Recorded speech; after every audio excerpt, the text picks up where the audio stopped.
أعوذ بالله من الشيطان الرجيم. بسم الله الرحمن الرحيم.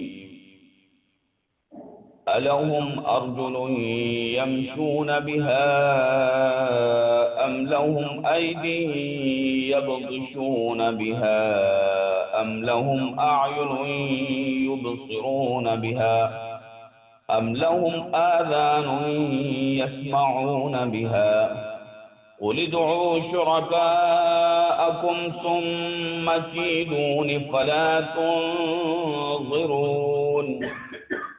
کیا ان کے پاؤں ہیں یمشون بہا جن سے وہ چلتے ہیں، یا ان کے ہاتھ ہیں جن سے وہ پکڑتے ہیں، ام لہم اعین یبصرون بہا یا ان کی آنکھیں ہیں جن سے وہ دیکھتے ہیں، یا ان کے کان ہیں جن سے وہ سنتے ہیں. قل اے حبیب فرما دیجئے ادعوا شرکاءکم اے مشرکو اپنے شریکوں کو بلاؤ، ثم کیدون پھر وہ مجھے آزمائیں، فلا تنظرون تو وہ مجھے مہلت نہ دیں. اللہ رب ذوالجلال نے کیونکہ پاؤں، ہاتھ، آنکھیں اور کان یہ بڑے انسانی اعضاء میں مرکزی کردار ادا کرتے ہیں کہ آدمی ان سے دیکھتا ہے. اگر کسی کے پاس اللہ سب کی بینائی کی حفاظت فرمائے، اگر کوئی آدمی اندھا ہو تو اس سے آنکھوں کی قدر معلوم کرنی چاہیے، نابینا ہو. اگر کوئی آدمی پاؤں سے معذور ہو، ایک سے یا دونوں سے، تو ایسے آدمی سے پاؤں کی قدر معلوم کرنی چاہیے. اور اسی طرح سے اگر ہاتھ کسی کا نہ ہو یا کوئی دونوں ہاتھ نہ ہو تو اس سے اس کی قدر اور اہمیت پتہ کرنی چاہیے. اسی طرح سے اگر کان نہ ہو، آدمی کو سنائی ہی نہ دے، اللہ اکبر کبیرہ، تو یہ تمام کی تمام چیزیں جو ہے آنکھ، کان، پاؤں اور ہاتھ یہ بڑا مرکزی کردار ادا کرتے ہیں. تو اللہ رب ذوالجلال نے ان تمام مشرکوں کے متعلق فرمایا کہ یہ جو بت ہیں ان کے الہم ارجل یمشون بہا، کیا ان کے پاؤں ہیں؟ رجل کہتے ہیں، رجل کہتے ہیں پاؤں کو، اور ارجل اس کی جمع ہے. رجل را کے نیچے زیر ہو تو اس کا مطلب ہوتا ہے پاؤں، اور را کے اوپر اگر زبر ہو تو اس کا مطلب ہوتا ہے آدمی. اس کی جمع آتی ہے رجال. رجل کی جمع ارجل، اس کا معنی ہے پاؤں، اور رجل کا مطلب ہے آدمی، اور اس کی جمع آتی ہے رجال، بہت سے مرد. تو ید کہتے ہیں ہاتھ کو، اور ایدی یا ایدن یہاں آیا ہے ہاتھوں کو، جمع ہے. یہ تمام جمع ہیں. عین کہتے ہیں آنکھ کو، اور اعین اس کی جمع ہے. عین گھٹنے کو بھی کہتے ہیں. چشمے کے لیے بھی عربی زبان میں بولا جاتا ہے، یعنی چشمہ جہاں سے پانی جاری ہوتا ہے، اور اسی طرح سے آنکھ کے لیے بھی استعمال ہوتا ہے. اور اذن کہتے ہیں کان کو، اور آذان اس کی جمع ہے. جو مسجد نماز کے لیے اذان دی جاتی ہے وہ آذان نہیں بلکہ اذان ہے. یہ صرف زبر اور کھڑے زبر کا فرق ہے. بہرحال اذن واحد ہے اور آذان جمع ہے. تو اللہ رب ذوالجلال نے فرمایا کہ کیا ان بتوں کے ہاتھ، ان کے پاؤں ہیں جن سے چلتے ہیں، یا ان کے ہاتھ ہوں یبطشون بہا جس سے یہ پکڑتے ہوں، ام لہم اعین یا ان کی آنکھیں ہوں یبصرون بہا کہ جن آنکھوں کے ساتھ یہ بت دیکھتے ہوں، ام لہم آذان یا ان کے کان ہوں یسمعون بہا جس سے وہ سماعت کرتے ہوں، سنتے ہوں.